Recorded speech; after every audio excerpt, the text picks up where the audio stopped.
Trump had to release that video, I think it was on Friday, assuring everyone that he's not in favor of violence and he's gonna support the peaceful transition of power. And he seemed to have done that under duress, apparently being told that he was being investigated for his involvement in the events of last Wednesday.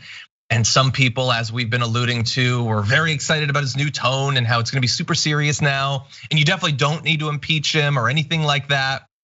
And yet, just a couple of days later, asked about his involvement in that event, here is how he described it.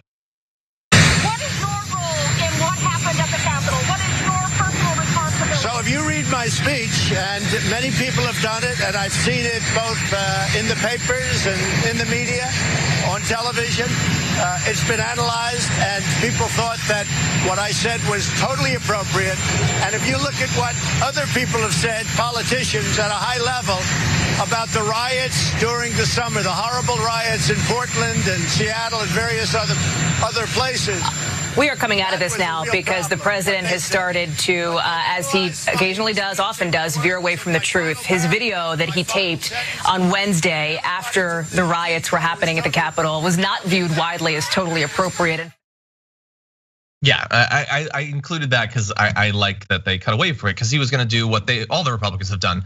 Like, yeah, sure, they beat a cop to death and it's on video, but there was a riot 6 months ago that had nothing to do with Joe Biden or the Democrats or whatever.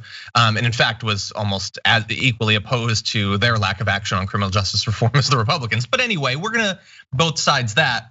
So it's just so lazy and it's so repetitive. They've looked at it and everybody agrees it was a perfect speech. Where have we heard this before?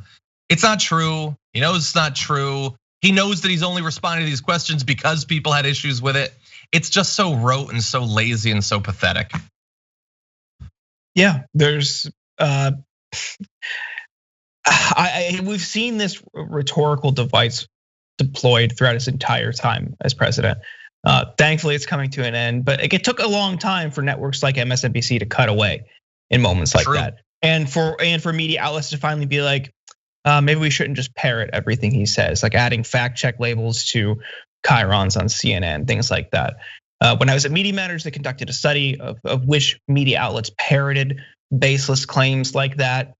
Most, and The Hill was probably not surprisingly the one that did it the most. But now we've reached a point, and thankfully, through people like you and this show and TYT and Media Matters who have called on this kind of stuff, like quit repeating these blatant lies.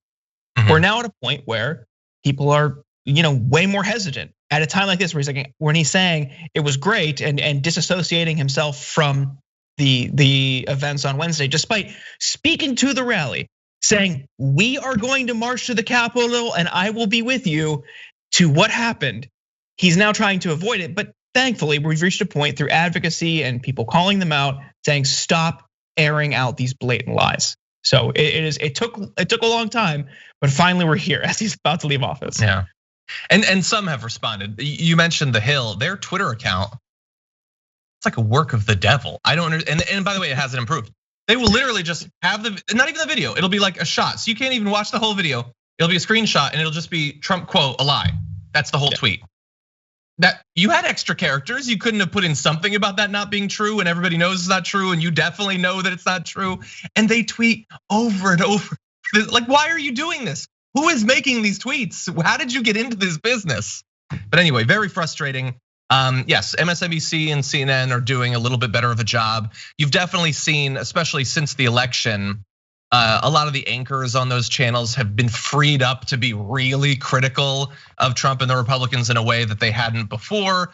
Maybe partially because they know that there's a change in not only the House is at the Dems now, Biden's coming in, they're taking control of the Senate. They're allowed to be a little bit more critical of those who are gonna be out of power very soon. So that sort of lines up well for them.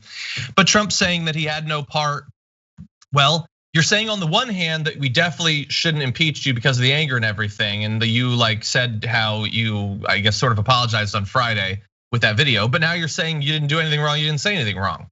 So you're telling us that you have not learned your lesson. And obviously other Republicans haven't learned their lesson. So it seems like a lesson needs to be made.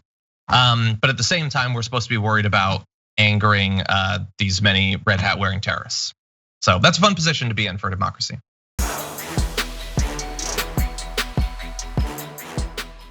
For more political news breakdowns, interviews, stories of activism, and me trying my hardest to care about the occasional big celebrity news story, subscribe to our YouTube channel at youtube.com/The Damage Report.